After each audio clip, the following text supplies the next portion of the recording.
Muito boa tarde aí, meus amigos aí do sétimo ano. Tudo bem com vocês? As coisas não saíram, né? Conforme a gente estava programando. Hoje seria uma sala presencial, né? Mas assim como você, nós também, né, professores e funcionários da escola em geral, a gente fica muito apreensivo, né? Porque a gente vai dormir com uma decisão da justiça e acorda com uma decisão contrária. Né? Então tá tudo programado para a gente voltar aí na semana do dia 14. Hoje seria a nossa aula, né? Hoje 17 seria a nossa aula presencial, mas não saiu conforme a gente tinha programado. Né? Fiz o teste do Covid-19, compramos máscara de proteção, higienização da sala de aula, respeitando aí o isolamento, né? O distanciamento, o isolamento social, mas as coisas não acontecem como a gente quer. Né? A gente sabe que tudo tem essa hora e seu tempo. Eu estou confiante que a qualquer momento aí a gente vai estar retornando, seguindo aí todos os protocolos para a gente manter a nossa saúde íntegra, que é o mais importante. Tá bom? Enquanto isso não ocorre, a gente vai tocando nossa vida aqui na nossa aula presencial, na nossa aula à distância, né? Mas sabe você que é um trabalho muito difícil de ser feito, né? Muito árduo, mas é feito com o maior carinho, tá bom? Então espero aí poder te ajudar nessa correção desse capítulo 8. Aí você fala assim, professor, mas semana passada o senhor corrigiu o capítulo 8. Eu corrigi um exercício de fixação, um exercício extra que eu tinha deixado aí. Ficou de corrigir. Hoje eu vou estar corrigindo o quê? O livro. Né? Caso você não tenha o livro, você faz aí as suas anotações no seu caderno. E tá, então quem tem o livro, pega aí o livro, abre aí na página 179. Então a gente vai trabalhar a correção de exercício no livro, né? Aí terminando a aula, você já prepara os exercícios do capítulo 9, que na semana que vem eu vou explicar e corrigir simultaneamente o capítulo 9. Hoje eu vou estar corrigindo o capítulo 8 dos exercícios do livro, tá? Então abra aí o seu livro na página 179, tá? Enquanto isso, vou mandar um recado aí para vocês. Espero que vocês estejam bem, espero que vocês estejam com saúde, né? Você, seus familiares, né? Que isso aqui é o mais importante, tá? Todo o resto a gente tem um jeito de correr atrás, né? De botar em ordem. Então a saúde aí que é o mais importante. Tá bom, pessoal? Já deu tempo aí de você abrir sua apostila, o seu livro aí na página 179, tá, pessoal? Vamos rapidinho pra gente poder ganhar um tempo aí, tá? Então lá na página 179, para quem tem o livro, ele fala assim, ó: a chegada de Pedro Álvares Cabral ao Brasil deixa muitas dúvidas quanto ao conhecimento da existência de terras americanas. Contextualize e comente o processo que levou os portugueses às terras brasileiras. Então, olha só o que ele diz aí, ó: a chegada de portugueses ao Brasil tem relações diretas com o processo do mercantilismo e das grandes navegações portuguesas. Então, essa questão aí que ele diz, você pode citar aí o Tratado de Tordesilhas, né, um acordo feito entre portugueses e espanhóis, dividindo a terra recém-descoberta entre eles. Tá bom? Número 2. Vamos lá. Ele fala assim, ó: Portugal, após ter chegado às Índias com Vasco da Gama em 1498, empenhou-se nas 3 décadas seguintes, início do século XVI, em expandir e fortalecer o rico comércio das especiarias orientais da Ásia e deixou o Brasil à mercê dos aventureiros interessados em lucrar com a extração do pau-brasil. Avaliando esse trecho, reflita e discorra sobre as expedições exploradoras. Então, aí, ó, no número 2. A chegada de Portugal às terras brasileiras não despertou inicialmente interesse em estabelecer um processo de colonização, porque Portugal estava mesmo interessado nas especiarias das Índias, principalmente por não se ter achado nenhum metal precioso inicialmente. Então, o que tinha de inicialmente, né, de interessante, era o pau-brasil, e vai constituir o primeiro ciclo econômico aí, a extração do pau-brasil, uma madeira de cor avermelhada que servia para atingir, principalmente atenderia, né, a indústria têxtil futura aí da Inglaterra. Páginas. Ué? Número 3 é na página 180 já, tá, pessoal? 3 na 180. Ó, Deu mole aí, botei 179, mas já está na 180, tá? Página número 3. As expedições exploratórias do litoral brasileiro constituiu um marco importante para estabelecer um conhecimento sobre a Nova América, a partir de suas influências sobre o tema. Faça uma análise das explorações a seguir e relate sua importância. Letra A, olha só que diz, expedição de Gonçalo Coelho. Então, Gonçalo Coelho está aí, ó, letra A, foi responsável pelas expedições financiadas pela coroa portuguesa para explorar a costa brasileira e seu interior em 1503, em busca de especiarias, metais preciosos. Letra B, expedição de Gaspar Lemos. Então, Gaspar Lemos foi a primeira expedição da costa brasileira realizada em 1501. Página 181, letra C. Expedição de Martim Afonso de Souza. Então, aí, ó, letra C. Esse navegador e explorador recebeu a incumbência da coroa portuguesa de colonizar o Brasil, iniciando pela fundação da Vila de São Vicente, no atual estado de São Paulo. Número 4. Nenhuma espécie de metal lá se encontra, exceto o ouro do qual aqueles países abundam, ainda que nada dele conosco tenhamos trazido nesta nossa primeira navegação. Isso aí são palavras de Américo Vespúcio. Então, Américo Vespúcio teve função importante nas expedições em toda a América, mais precisamente na expedição liderada por Gonçalo Coelho. Muito do que sabemos desse período devemos aos seus registros. Comente sobre Américo Vespúcio. Então, número 4 aí, olha só. Américo Vespúcio, nas expedições, tinha o ofício de registrar os costumes e a cultura dos povos indígenas, bem como relatar a geografia e o ecossistema brasileiro, entre outras funções. Página 188, vamos lá, vamos no pique.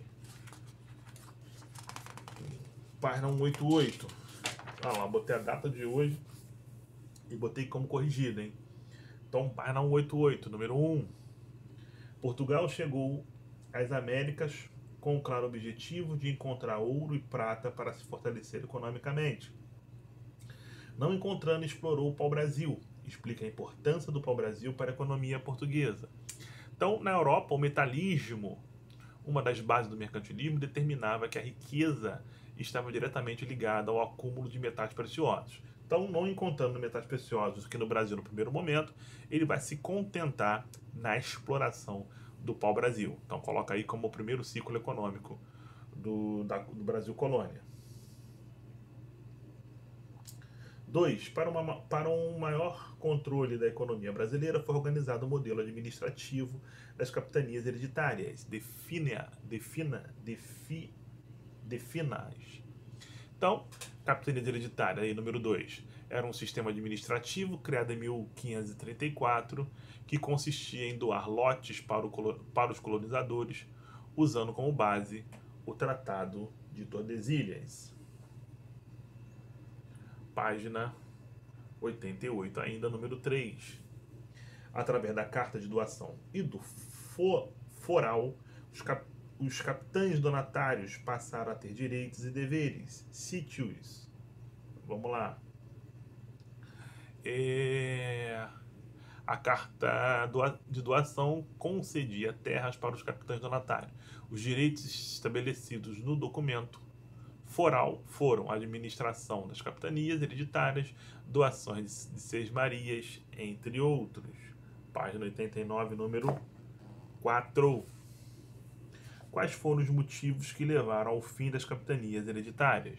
Então, os motivos que levaram ao fim das capitanias hereditárias foram os problemas internos e externos, como os constantes conflitos entre nativos e portugueses. Número 5. A coroa portuguesa criou outro modelo político para o controle econômico da colônia, conhecido como governo geral. Defina-o. Então, o governo geral foi um modelo de administração política e econômica pela coroa portuguesa no Brasil, através do qual a coroa centralizava a administração e exercia um enorme controle sobre todos os aspectos da colônia. Página 189, número 6. Cite as principais obrigações do governo, dos governadores gerais. Então, número 6. Vamos lá. Número 6. Cite as principais obrigações dos governadores gerais. Então, as principais foram combater o comércio ilegal do pau-brasil, criar vilas e cidades, fundar engenhos de cana-de-açúcar, entre outros. 7. Analise. Letra A. Ouvidor-mor. O que é um ouvidor-mor? Cargo administrativo responsável pela aplicação da justiça. Letra B. Provedor-mor. Cargo administrativo responsável por tomar conta das finanças e das cobranças de impostos. Página 190. Capitão-mor. Então, quem é o capitão-mor? Letra C, né? Olha lá, ó. Cargo administrativo que tinha a função de defender os limites territoriais brasileiros. Número 8. Vários governadores gerais assumiram o poder durante o período colonial brasileiro, com destaque para 3. Comente os governos de letra A, Tomé de Souza. Então, Tomé de Souza governou entre 1549 e 1553, responsável pela vinda de jesuítas ao Brasil, principalmente o padre Manuel da Nóbrega. 190. Duarte da Costa governou o Brasil entre 1553 e 1558, tendo sido responsável por estimular a vinda de mulheres portuguesas solteiras para constituírem família no Brasil e consolidar o povoamento. E letra C, Mendes Sá foi governador geral no Brasil entre 1558 e 1572, com a responsabilidade de restabelecer a paz e o equilíbrio no Brasil, essencialmente em Salvador. Vamos que vamos aí, ó. Vamos corrigir aí. Vestibular Enem, da página 192 a 197, com 19 questões. Então vamos no pique, hein? Número 1. Foram características dominantes da colonização portuguesa na América. Letra B, de Bravo.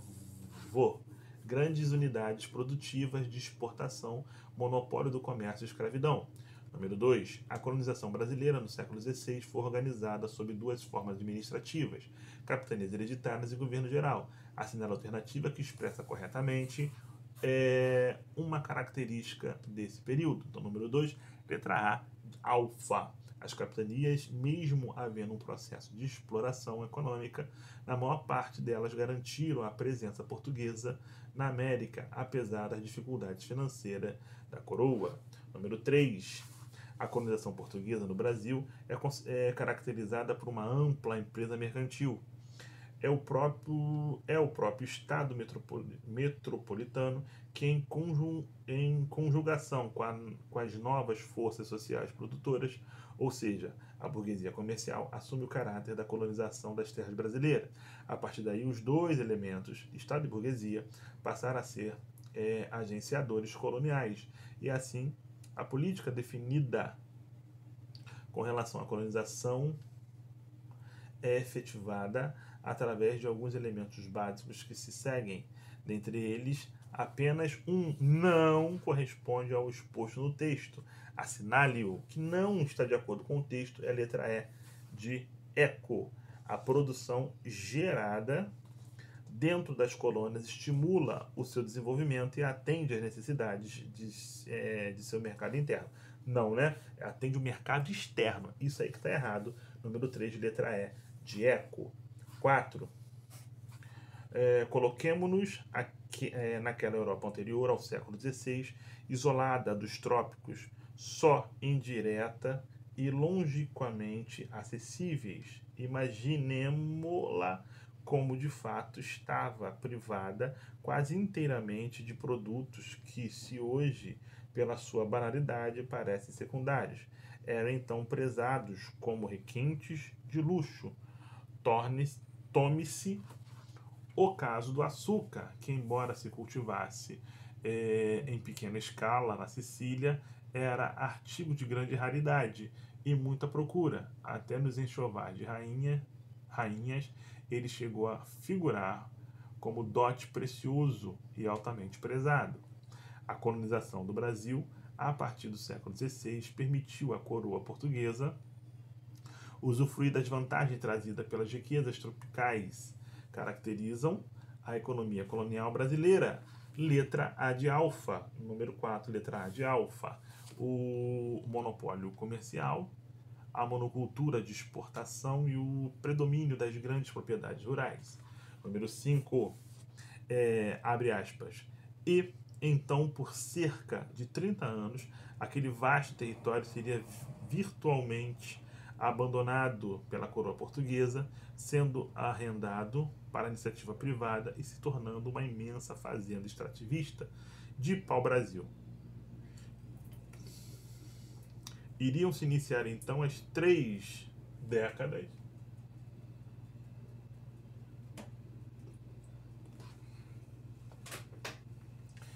Tá vazando o ar-condicionado.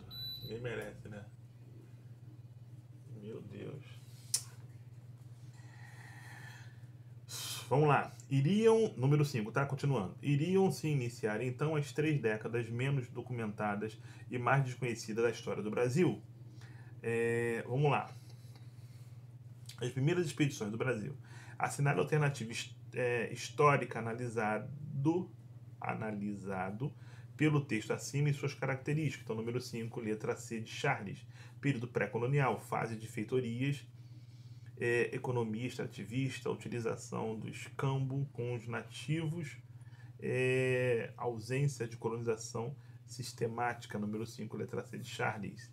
Número 6, as feitorias portuguesas no Novo Mundo foram formas de assegurar aos conquistadores as terras descobertas. Sobre essas feitorias é correto afirmar, número 6, letra C de Charles também, que as feitorias foram estabelecimentos fundados por portugueses no litoral das terras conquistadas e serviam para armazenamento de produtos da terra que deveriam seguir para o mercado europeu. Número 7, página 194. A divisão do Brasil em capitanias hereditárias não seria apenas a primeira tentativa oficial de colonização portuguesa na América, mas também a primeira vez que europeus transportaram um modelo civilizatório para o Novo Mundo. A esse respeito, é correto afirmar, número 7, letra D de Delta, que a coroa com sérias dívidas transferia para os particulares as despesas da colonização, temendo perder a colônia para os estrangeiros que ameaçavam o litoral brasileiro. Número 8, abre aspas, não é nossa terra, a terra do índio. Isso que a gente quer mostrar para o Brasil. Gostamos muito do Brasil, amamos o Brasil, valorizamos as coisas do Brasil, porque o adubo do Brasil são os corpos dos nossos antepassados. E todo o patrimônio ecológico que existe por aqui foi protegido pelos povos indígenas. Quando Cabral chegou, a gente o recebeu com sinceridade, com a verdade. E o pessoal achou que a gente era inocente demais. E aí fomos traídos. Aquilo que era nosso, que a gente queria repartir, passou a ser objeto de ambição. Do ponto de vista do colonizador, era tomar para dominar a terra, dominar nossa cultura, anulando a gente como civilização. A respeito do início, fecha aspas, né? A respeito do início da colonização, período abordado pelo texto, pode-se afirmar que a primeira forma de exploração econômica exercida pelos colonizadores e a dominação cultural e religiosa difundida pelo território brasileiro são, respectivamente, número 8, letra C de Charles, o escambo de pau-brasil e a catequização empreendida pela Companhia de Jesus. 9. Sob a presença francesa na Baía de Guanabara em 1557 e 1560, podemos dizer que foi, letra B de Bravo, um desdobramento da política francesa de luta pela liberdade nos mares que se assentou numa exploração econômica do tipo da feitoria comercial. 10. Leia as afirmativas a seguir sobre a expedição de Pedro Álvares Cabral, que saiu de Lisboa em março de 1500. Deixa eu fazer aqui rapidinho.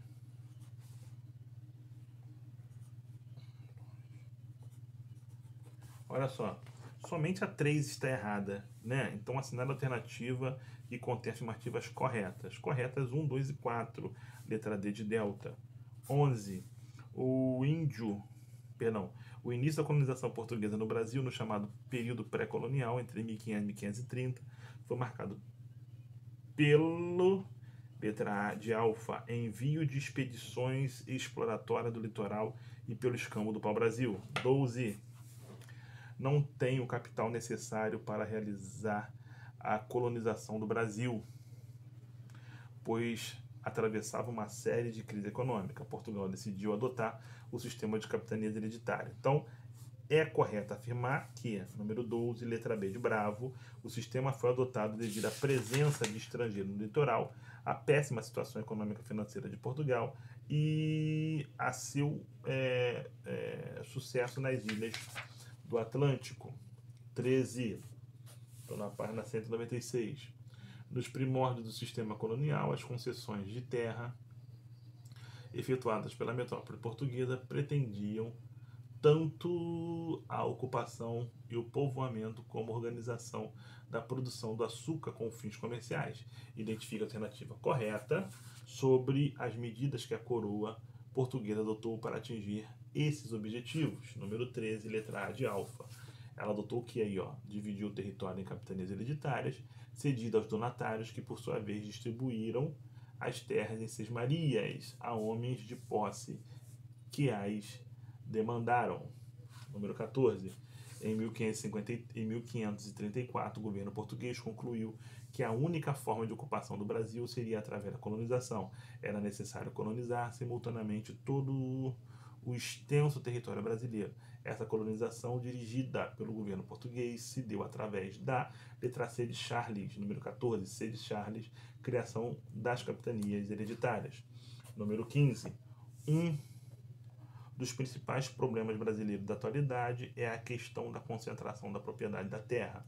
Os meios de comunicação de massa, né, rádio, TV e jornal, trazem todos os dias matérias sobre invasões promovidas por camponeses sem terra, mas a falta de terra para quem realmente trabalha nela não é um problema atual. Um instrumento de distribuição de terra do período colonial que comprova a longa duração deste problema no Brasil é a Carta de Sesmaria. Número 15, B de Bravo. 16. A centralização política administrativa do Brasil colônia foi concretizada com a letra B de Bravo, instituição do governo geral. 16, B de Bravo, instituição do governo geral. 17. A distribuição de capitanias hereditárias como sistema de povoamento e colonização das terras do Novo Mundo, desenvolvido por Portugal, foi um empreendimento planejado respondendo a uma necessidade nova decorrente da expansão ultramarina. Sua montagem obedecia a determinadas prescrições que contavam essencialmente das cartas de doação e de forais, peças básicas da solução das donatarias. Portanto, a respeito da administração do Estado português na economia brasileira, através do sistema de donatarias, é incorreto afirmar que, é errado afirmar que. Letra C, Charles. A centralização político-administrativa da colônia, através do sistema de donatarias, correspondia aos interesses gerais dos donatários. Não, aos interesses gerais da coroa portuguesa. 18. Abre aspas. Eu, é o rei Dom João III, faço saber a vós, Tomé de Souza, fidalgo, da minha casa, que ordenei mandar fazer nas terras do Brasil uma fortaleza e povoação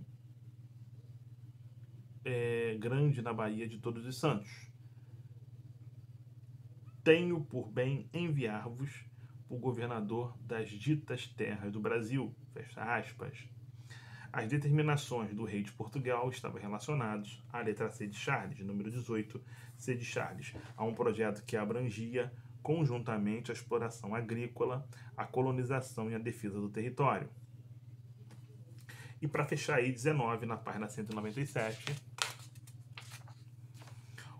os governos gerais foram instituídos como a única solução político-administrativa viável para a colonização efetiva do Brasil na segunda metade do século XVI.